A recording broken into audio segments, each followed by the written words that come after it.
This is an art attack. This is an art attack.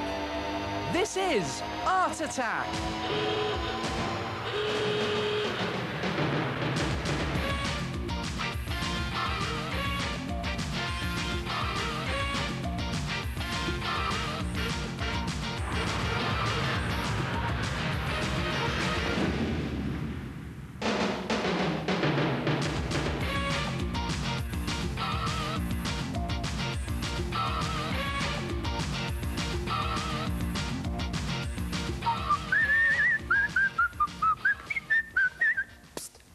You're one of those people who spends all day dreaming about your Valentine.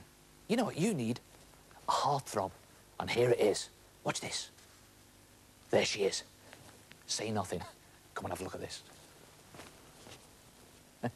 Now, to make your heartthrob's arrow, you need some thin card. Cereal box card will do, but I like to use this nice brightly coloured card. And then take a ruler, place it in the middle of the card and draw round it. Now, I always use pencil at this stage, just in case I make a mistake. I can always rub the pencil out or go over it a little later on. And then the idea is to divide this strip into 3 equal sections. Now, 30 centimetres, if you're using a 30 centimetre ruler, divided by 3 is 10 centimetres each section.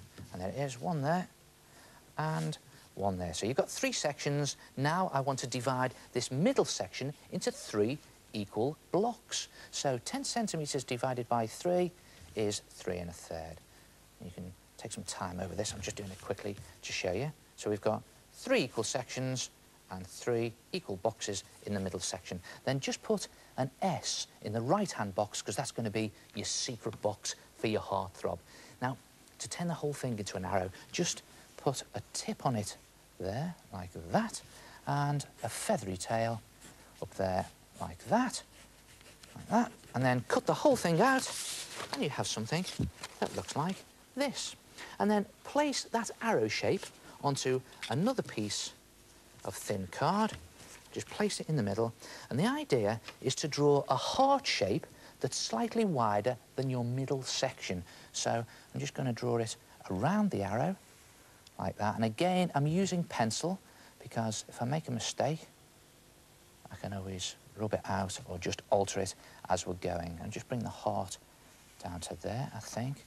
You see, I'm just adjusting it here, putting little marks in for myself. And then just draw a line across the top of the arrow and the bottom to mark the arrow's position. And then you just have to mark the position of this middle box. Take the arrow away and then just join up the heart like that. And when you're happy with the shape, just go over it with a felt tip pen. And you can just make the shape a little bit better there and then rub out the pencil. I'm always doing that sort of thing. There it goes round there. And you must also join up these dots in the middle. So create your square again, like that.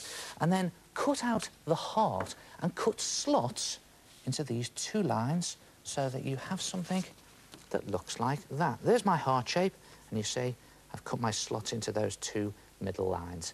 And then paint it any colour you like, but pink for a heart, or maybe red for a heart. And see what I've done here? Put a nice bright highlight on there and got round it in pen.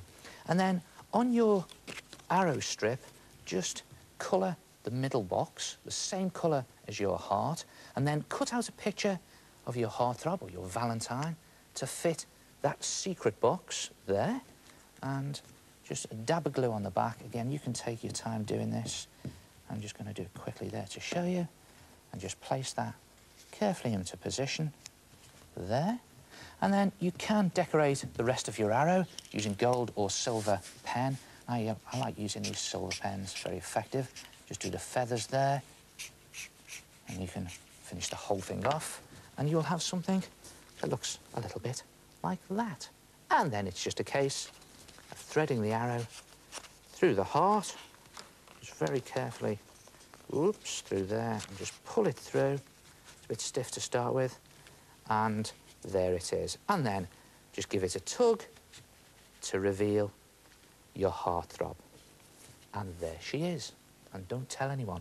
And you could always do a smaller one and send it instead of a Valentine card. There it is. You do it in exactly the same way, as long as you divide your arrow strip into 3 equal sections and the middle section into 3 equal boxes. And then you could always write a secret message in a secret box. There we are. Guess who? Me. Try it yourself. Send your Valentine a heartthrob. Hello! Yes, it's me, the head. Now, just remember that your arrow strip should be split into 3 sections, and the middle section should be split into 3 boxes. So, that's 3 sections and then 3 boxes. And what a lovely thing to send to your sweetheart. Well, I should know. I've just sent myself one.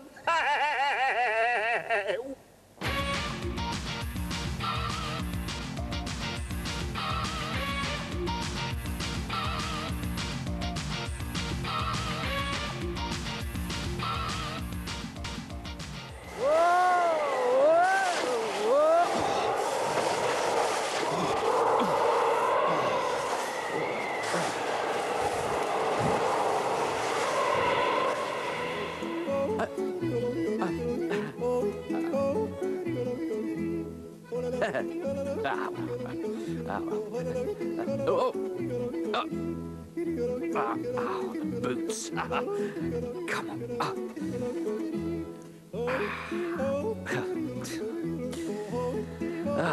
Leave them there.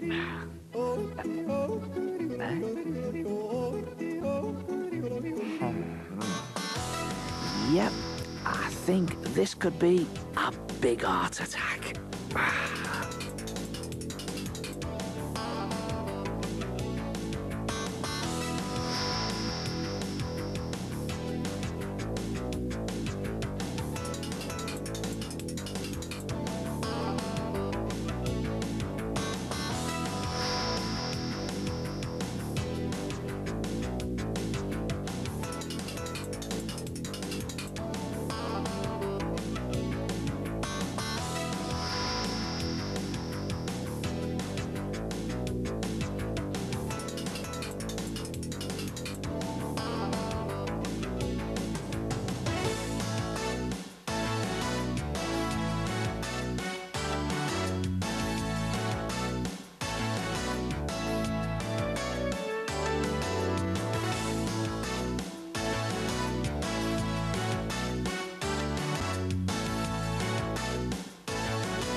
there's only one word to describe that picture.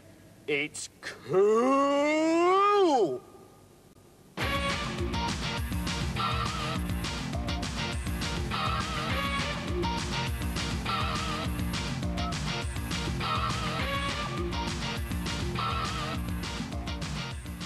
Here's a good cartoon tip, how to make things look old, tired and worn out. OK, here's 2 cardboard boxes. This one's new, and with a few little tricks, I'm going to make this one look very old and very worn out. Watch this. Now, the first thing we have to do is break up these boring straight lines. So let's just make some of these lines a bit more squiggly, just to break up the shape of the cardboard box.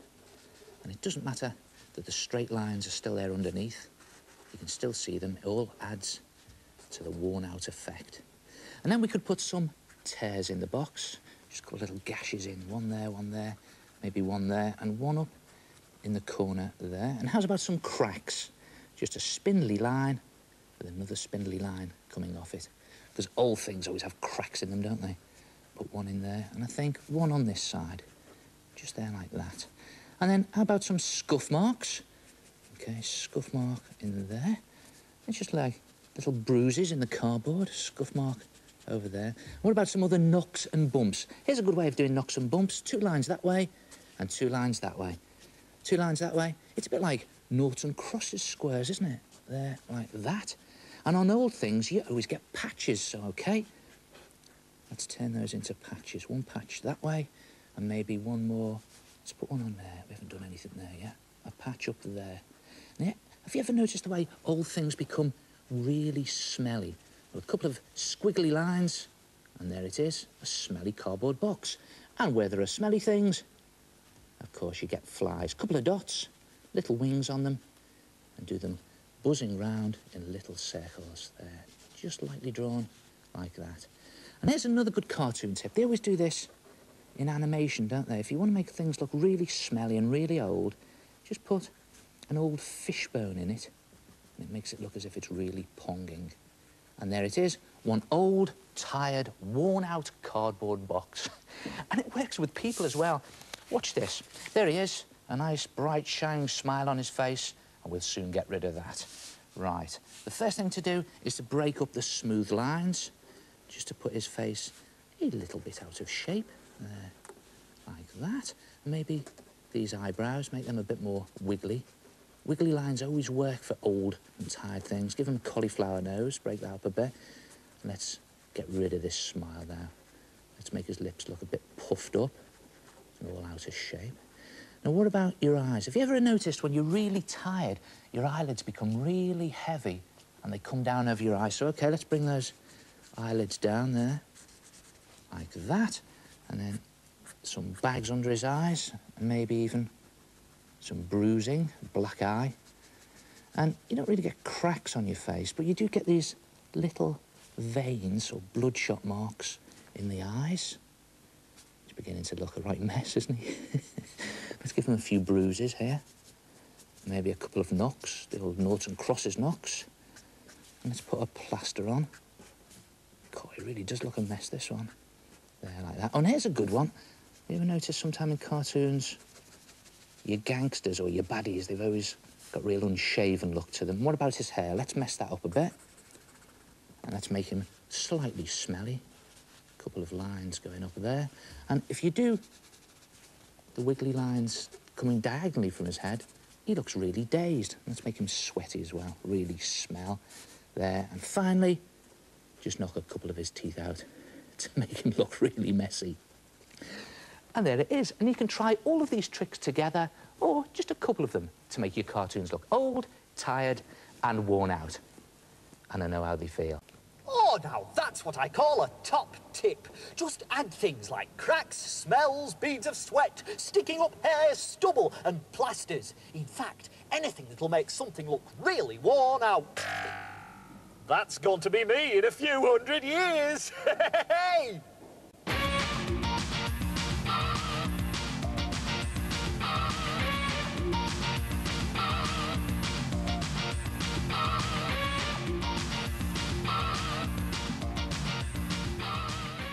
Hi, I'm Jo and I drew rows of dots on a piece of paper Joined them up, then coloured them in to make this pattern.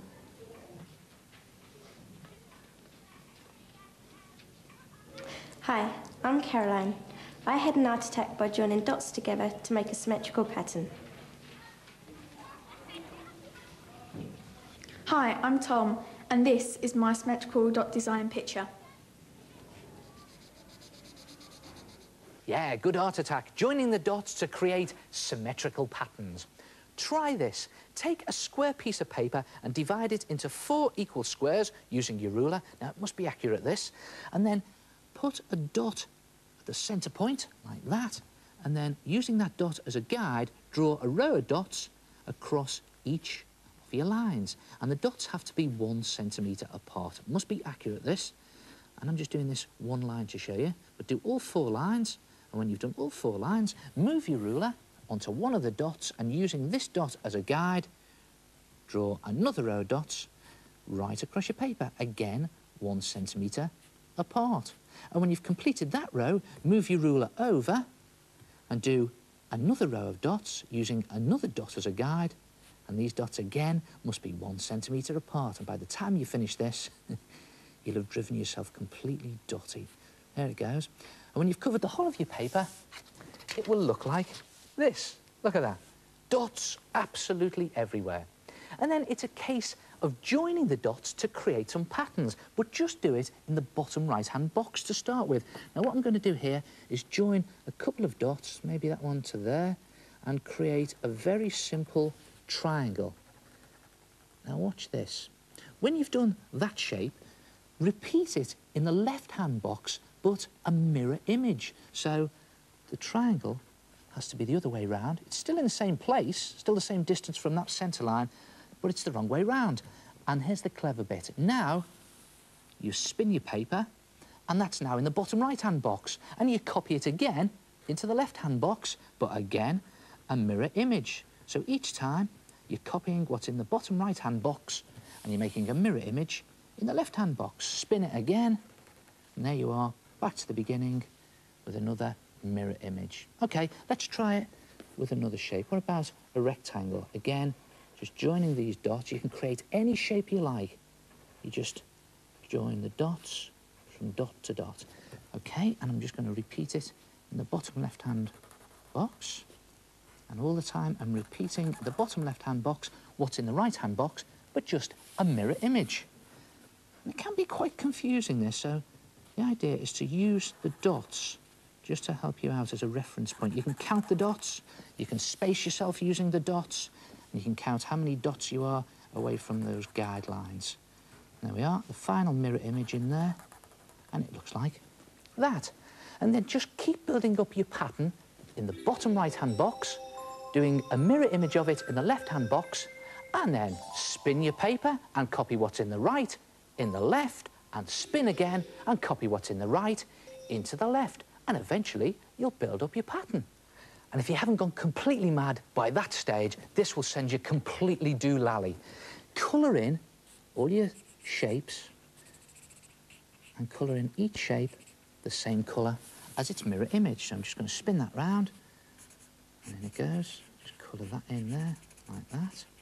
And then mirror image in the left-hand box, and just keep spinning it round.